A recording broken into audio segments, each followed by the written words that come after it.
बिस्मिल्लाहिर्रहमानिर्रहीम, अस्सलाम वालेकुम। मंसूर अली शाह का डर है, मंसूर अली शाह तो होगा। जनाब, बहुत बड़ी खबर सामने आई है कि अब नज़र आ रहा है, कंफर्म हो रहा है कि सईद मंसूर अली शाह साहब ही चीफ जस्टिस ऑफ पाकिस्तान होंगे। बड़ी कोशिशें की गई, आखिरी वक्त तक ये कोशिश हुई, आईनी तरमीम भी लाई गई, उसके बाद भी आप देखिए कि यही कि जी 3 में से सिलेक्ट किया जाएगा। लेकिन अब बहुत बड़ी इसमें डेवलपमेंट हुई है कि जो गज़ट आया है, जो गज़ट नोटिफिकेशन है, जिसमें अब ये जो आईनी तरामीम की गई हैं, आइन को दोबारा से लिखा गया है, आइन रीराइट किया गया है, जिसमें अदलिया की आज़ादी को ख़त्म किया गया है, जहाँ पर अदलिया को एक तरह से अपने नीचे लाने की कोशिश की गई है।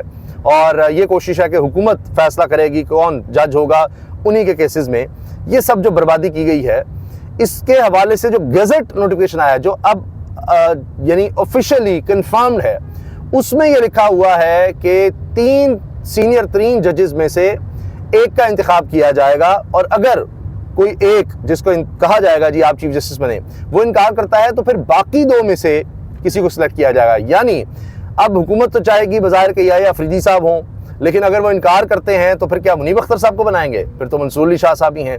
और इस वजह से हो सकता है कि बराह रास्त मंसूर अली शाह साहब को ही चीफ जस्टिस हुकूमत नामजद कर दे, और या अफरीदी साहब को, जो कि हमने आपको बताया भी था कि फजल रहमान साहब से ही कमिटमेंट की गई है कि या अफरीदी जो है वो आईनी अदालत में जाएंगे। अब हुकूमत चाहती थी 5 को लगाया जाए, अब उन्होंने ये बीच में रखा है कि अगर बाकी 2 भी इनकार कर देंगे चीफ जस्टिस बनने से तो फिर चौथे को देखा जाएगा। वहां फिर हुकूमत के पास चॉइस आ जाती है और उनके लिए काफ़ी ज़्यादा रास्ते खुल जाते हैं। लेकिन अभी यही लग रहा है कि सैयद मंसूर अली शाह साहब ही चीफ जस्टिस ऑफ पाकिस्तान होंगे, उनके पास 3 साल होंगे, और उम्मीद है कि इंशाल्लाह वो पाकिस्तान के लिए कुछ बेहतर कर सकेंगे, क्योंकि पाकिस्तान का स्याह तरीन दौर जुडिशरी का वो ख़त्म होने जा रहा है। काजी फाइज ईसा रिटायर हो रहे हैं और उनकी कहानी ख़त्म हो चुकी है। कहा जा रहा है वो चैम्बर में जा रहे हैं, कोर्ट नंबर 1 को अब उनको खुदा हाफिज़ कहना होगा, ना चाहते हुए भी, और वो तो इसमें अब हमेशा हमेशा रहना चाहते थे। फ़िलहाल तो उनका प्लान था कम से कम 68 साल की उम्र तक, अगले 3 साल भी वो आईनी अदालत की सरबराही मिल जाए, कुछ ना कुछ मिल जाए, और उसके बाद भी पता नहीं कहाँ का, तो वो कहानी तो ख़त्म हो गई है। तो ये एक बड़ी डेवलपमेंट है। इसके अलावा जहाँ लोग लोटे बनते हैं, जहाँ गद्दार पैदा होते हैं, तो वहाँ ये भी नज़र आता है कि कुछ हीरे भी मिल जाते हैं। आदिल बाज़ई, कोई सोच नहीं रहा था कि पाकिस्तान में कभी ऐसा वक्त भी आएगा कि एक नौजवान उठेगा और वो अपना सब कुछ तुड़वा लेगा।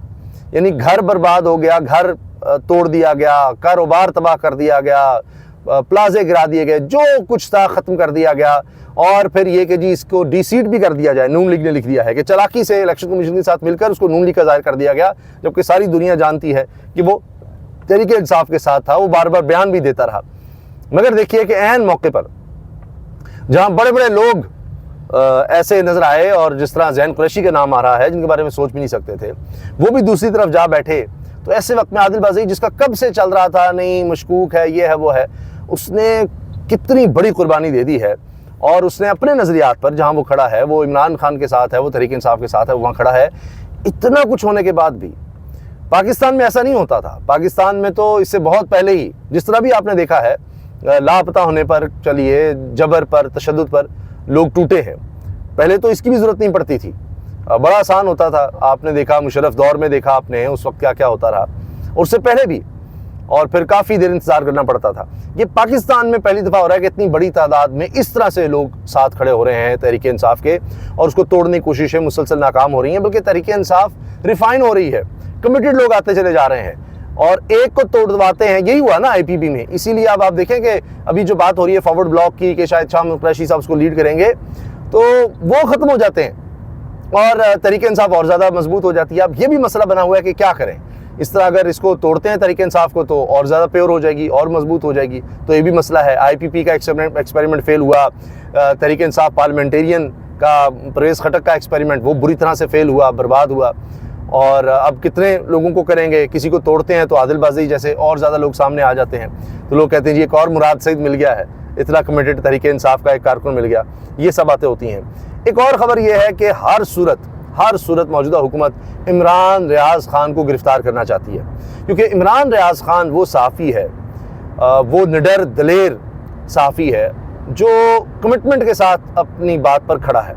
गिरफ़्तारियों के बावजूद, अगवा, लापता होना, उसके ख़ानदान को हिरासा किया गया, क्या कुछ नहीं किया गया, पाकिस्तान में शायद ही किसी सहाफ़ी के साथ इस तरह से ये सलूक किया गया हो। तो जो कुछ उनके साथ हुआ, यानी इस तरह इतने अरसे लापता रहना और सारा कुछ उनके साथ टॉर्चर हुआ, उसके बावजूद वो नहीं टूट रहा। अब हुकूमत चाहती है कि हर सूरत उसको गिरफ्तार किया जाए, उसकी आवाज़ बंद करनी है। मसला ये है क्योंकि इस वक्त सबसे बड़ा इन्फ्लुएंसर इमरान रियाज खान है। यानी पाकिस्तान के तमाम मेन स्ट्रीम चैनल्स को आप एक तरफ रखते हैं और कितने लोग इमरान रियाज को सुनते हैं, आप दूसरी तरफ आप देख लीजिए इमरान रियाज की व्यूअरशिप आपको ज़्यादा नजर आएगी। वो एक ऐसा इन्फ्लुएंसर बन चुका है कि वो जो बात करता है लाखों लोग रोज़ाना की बुनियाद पर सुनते हैं, मिलियन से ज़्यादा आप देखिए उसके व्यूज़ डेली के। तो इतने कहाँ किसी चैनल के भी आपको किसी प्रोग्राम के लिए नज़र आते। तो लिहाजा उसको गिरफ्तार करना है ताकि वो आइन की बात कर रहा है, वो कानून की, इंसानी हुकूक की बात कर रहा है, वो हुकूमत को क्रिटिसाइज़ कर रहा है। ये हुकूमत बर्दाश्त नहीं कर सकती। इन्होंने जो वारदात डालनी है, समझते हैं कि वो इमरान रियाज है जैसे लोग उनकी रास्ते में रुकावट हैं, वो लोगों को अवेयरनेस दे रहे हैं और लोग उससे सोच कर समझ कर चीज़ों को रिएक्ट कर सकते हैं। तो लिहाजा अब ये प्लान बनाया हुआ है कि जी इमरान रियाज की गिरफ्तारी हर सूरत हमें चाहिए। इतना हुकूमत डरी हुई है इमरान रियाज से, पहले भी कई दफ़ा उसके खिलाफ मुकदमात बनाए, गिरफ्तारियाँ करवाई हैं, बहुत कुछ करवाया है। उनके ख़ानदान का जो भी कारोबार वगैरह था वो उनके वालिद तक को केसेस में इन्वॉल्व किया, लेकिन अभी तक बात नहीं बन रही। तो लिहाजा वो नहीं टूट रहा। तो अब जनाब उसको किस तरह से गिरफ्तार करो कम से कम, ताकि वो लोगों के सामने तो ना आ सके, वो बात तो ना कर सके, लोग उसको सुन ना सकें। ये सब कुछ हो रहा है। आदिल बाज़ई का कहा जा रहा है कि जी देखें, एक नौजवान ने पूरी पार्लियामेंट पर हावी होकर दिखा दिया कि लोगों का एतमाद रहे कि आज भी कुछ लोग बाज़मीर हैं, आज भी ऐसे हैं कि जो सब कुछ खोने के बाद भी टूटते नहीं हैं, ज़मीर नहीं बेचते। तो ये बहुत बड़ी बात है, इसको बहुत ज़्यादा सराहा जा रहा है। और स्पीकर कौमी असम्बली ने यार सादिक ने फिर दोबारा, खैर ये तो वारदात तो पहले से डाल रहे हैं, तो देखिए ना कि कितनी बड़ी बात है कि इस दौर में भी इस तरह के नौजवान का होना। बाकी आप देखिए यहाँ तो जो सीनियर सियासतदान दिहाइयों से सियासत कर रहे हैं, उनमें नवाज शरीफ, शहबाज शरीफ हैं, जो एक नौजवान को किस तरह से साथ मिलाने के चक्कर में अब स्पीकर रियाज सादिक को देख लीजिए, वो खत लिख रहे हैं इलेक्शन कमीशन को कि जी इसको डिसीट करें। देखिए आप कि जी ये तो हमारा था और इसने हमारे कहने पर वोट नहीं दिया। ये सब कुछ हुआ है और इसको अब हर तरफ से खराज तहसीन पेश किया जा रहा है इस वक्त आदिल बाज़ई को। और असद कैसर हों, कासिम सूरी हों, वो सब इसको सराह रहे हैं, इसकी तारीफ़ कर रहे हैं। इसके जनाब टिकटॉक्स पर क्लिप्स बन रहे हैं, वीडियोस बन रही हैं, नौजवान उसको शेयर कर रहे हैं कि देखो जनाब कैसा ज़बरदस्त नौजवान मिल गया, क्या हुआ। अच्छा, लैंग्वेज ये है जी गज़ट की। गज़ट में जो तरमीम आई है उसमें 3 सीनियर जजेस में से कोई एक इनकार करता है तो फिर बाकी 2 नामों पर गौर होगा। वहाँ से भी इनकार आया तो आगे चौथे या 5वें की तरफ फिर बढ़ा जाएगा बाद में। तो अगर जस्टिस सैयद फरीदी इनकार करते हैं तो फिर जस्टिस मुनीब अख्तर या मंसूर अली शाह के नाम पर ही गौर करना होगा, क्योंकि फर्दर प्रोवाइडेड वाला कॉन्सेप्ट जो है वो बाद में आएगा।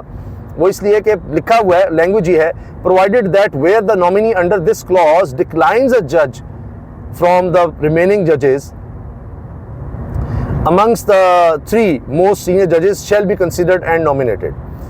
तो ये अब है। तो जब तक कोई इनमें से जज डिक्लाइन नहीं करता, नहीं तीसरा जिसको भी आप लगाना चाहते हैं, तो फिर दूसरे 2 को कंसिडर किया जाएगा। अगर कोई एक जज जो है वो कहता है मैंने नहीं बनना, पहले इन 3 सीनियर मोस्ट की ही बारी आएगी, उसके बाद किसी और को देखा जाएगा। इसके अलावा जनाब एक और जो खबर आ रही है वो ये है कि PTI का चीफ जस्टिस ऑफ पाकिस्तान के इंतखाब के लिए कायम की गई खुसूसी पार्लिमानी कमेटी का हिस्सा ना बनने का ऐलान शेख वकास अकरम ने कह दिया है कि हमने फैसला कर लिया है कि PTI, ये जो स्पेशल पार्लिमानी कमेटी है जिसने फैसला करना है कि कौन चीफ जस्टिस बनेगा, हम इसका हिस्सा नहीं मान रहे, क्योंकि वो समझते हैं आईनी तरामीम ही गलत है, ये इंडिपेंडेंस ऑफ जुडिशरी, अदलिया की आज़ादी पर हमला है, हम इसको नहीं मानते। अगर जस्टिस याया जज रहते हैं तो 2030 तक रहेंगे, यानी सुप्रीम कोर्ट के जज, और अगर चीफ जस्टिस बनेंगे तो 2027 में रिटायर हो जाएंगे, यानी 3 साल से ज़्यादा तो अब रह नहीं सकते इसानी तरमीम के तहत। और फिर मुतनाज़ा वो अलग से हो जाएंगे, और मुतनाज़ा वो होना नहीं चाहते, माज़िम भी देखा गया है। तो यही कहा जा रहा है कि शायद अगर उनको कहा भी हुकूमत ने तो इनकार कर दे, क्योंकि हुकूमत के पास अब 2/3 मेजॉरिटी हुकूमत ने इसमें बड़ी चालाकी से ली है। पीपल्स पार्टी वैसे अपने आप को अपोजिशन का दिखा रही है, जबकि वो हुकूमत से ज़्यादा हुकूमत में है। तो इसलिए उन्होंने कहा है कि जी पीपल्स पार्टी और नून लीग ने 2/3 अपने पास रखी है। अच्छा, इसके अलावा जनाब आप ये देखिए, जो मैं अर्ज़ कर रहा था ना कि इमरान रियाज की गिरफ्तारी, उसमें ये भी खबरें आ रही हैं कि हुकूमती अहदेदारों को डर है कि इमरान रियाज वीडियो के ज़रिए आवाम को बाहर निकाल लेगा, लोग हमारे ख़िलाफ़ निकल आएंगे और ये जो हम गलत काम करते चले जा रहे हैं तो कहीं इमरान रियाज की वजह से लोग एहतजाज न शुरू कर दें, वो लोगों को एहतजाज के लिए निकाल सकता है। ये खबरें आप अंदाज़ा लगाइए, ये इतना खौफ है इमरान रियाज का, जिसकी वजह से ये सारा कुछ हो रहा है। दीगर खबरों में आप ये देखें, बाजौड़ से इमरान खान और कौम से गद्दारी करने वाले मुबारक ज़ेब को रोकने के लिए मैंने भरपूर कोशिश की, क़यादत को आगाह भी किया, लेकिन वो डील कर चुका था। इस अमल पर बतौर बाजौड़ का बाशिंदा मैं पूरे पाकिस्तान के सामने शर्मिंदा हूँ कि गद्दारी का लेबल हमारे बाजौड़ के साथ लग गया। यकीन करें हम ऐसे नहीं हैं। ये गुल ज़फ़र खान ने कहा है। आप अंदाज़ा लगाइए, आप बाजौड़ के लोग कह रहे हैं कि जी हमारे में से वो नहीं जो इस तरह से गद्दारी करेगा या लोटा बनेगा, हम ऐसे लोग नहीं हैं। तो बाजौड़ में इसका बड़ा सख्त रिएक्शन आ रहा है। हसनात मलिक साहब सीनियर सहाफ़ी कहते हैं, काजी के दौर की तबाही 13 जनवरी से शुरू हुई और इनको हमने इस रात देख लिया था कि वो पीटीआई के बगैर माइंड करना चाहते थे। अच्छा, इसमें उन्होंने वाज़े नज़र आया सबको कि जी वो कहते थे पीटीआई बस ना हो इलेक्शंस में। झूठ बोलते हैं कि पीटीआई ने इलेक्शन नहीं करवाए। काजी रिटायर हो जाए तो इनके जज बताएंगे कि इसने क्या वारदात डाली। 26वीं तरमीम का तमगा जो है काजी फाइसा को जाता है। ये हसनात मलिक साहब मतीउल्लाह जान साहब की गुफ्तगू है जी। और अब हाल ये है कि डॉन न्यूज़ पर बात करते हुए एंकर पर्सन डॉन न्यूज़ ने बताया कि अख्तर मेंगल अपने जिन अराकीन की मौजूदगी से लाइल्म थे, इन्हें अराकीन की पार्लियामेंट हाउस में आमद का इल्म पार्लियामेंट की सिक्योरिटी को पहले से ही था और सिक्योरिटी ने खुद इन अराकीन को पार्किंग से रिसीव करके ऐवान तक पहुंचाया और अख्तर मेंगल से मिलने तक नहीं दिया गया। आप अंदाज़ा लगाइए, इस तरह से लोग लाए गए हैं। और ये भी कहा जा रहा है कि जी कहानी अभी ख़त्म नहीं हुई। आइनी तरमीम के चक्कर में पीटीआई को सिविल सोसाइटी और वकला की सूरत में नए इत्तेहादी मिल गए हैं। इंटरनेशनल कंसोर्शियम फॉर ज्यूरिस्ट, जो आलमी सतह की बॉडी है कानूनदानों की, उन्होंने भी शदीद तहफ़्फ़ुज़ात का इज़हार कर दिया है। इम्तिहान इन जजेस का भी है जो आइनी बेंच में होंगे। फ़ाइज़ ईसा एक सबक आमोज़ कहानी है कि किस तरह इन्हें सियासी फ़ायदे के लिए इस्तेमाल किया गया और उसके बाद टिशू पेपर की तरह फिर इस्तेमाल करके फेंक दिया गया। बहरहाल इस टिशू पेपर को दोबारा भी साफ़ सुफ करके दोबारा हुकूमत चाहेगी कि इस्तेमाल किया जाए, लेकिन अभी तो वो फारिग हैं। अगर याहिया अफरीदी को चीफ बनाया जाता है, जिनकी नौकरी कम से कम 8 साल पड़ी है, वो 3 साल चीफ जस्टिस बनकर उम्र से पहले रिटायर होना चाहेंगे या वो पूरा टेन्योर गुजारना चाहेंगे बगैर चीफ जस्टिस बने। ये भी एक मसला है और इसमें भी बहुत से फ्लॉज हैं जो आपको मज़ीद नज़र आते चले जाएंगे। इस तरमीम में मुल्क की तारीख में 4 फौजी आमिर गुजरे हैं। पार्लियामान की ऐसी तौहीन और तहकीर इन चारों ने मिलकर भी नहीं की जो आज नून लीग, शहीद भुट्टो की पीपल्स पार्टी और इत्तेहादियों ने कर दी। ये जिस फतह का जश्न मना रहे हैं वो दरअसल वतन अजीज़ की पार्लियामान का जनाजा है, जनाजा। ये कह रही हैं सना बुच्चा साहिबा, साफ़ी हैं, प्रोग्राम करती हैं, वो ये बात वाज़ेह तौर पर कह रही हैं। अच्छा जनाब, ये तो अब तक की डेवलपमेंट्स हैं। अगली वीडियो में कोशिश करेंगे, बात करेंगे कि ये जो बात की जा रही है कि जी शाह महमूद कुरैशी साहब की सूरत में अब जिस तरह नज़र आ रहा है, कुछ साफ़ी कह रहे हैं कि जी फॉरवर्ड ब्लॉक जो फैसल बावड़ा ने बात की है, वो शायद शाह महमूद कुरैशी साहब उस फॉरवर्ड ब्लॉक को लीड करेंगे और इसकी वजह क्या होगी और उसका मुस्तकबिल क्या होगा, इस पर तफसील से हो सका तो अगली वीडियो में बात करेंगे। अल्लाह हाफ़िज़।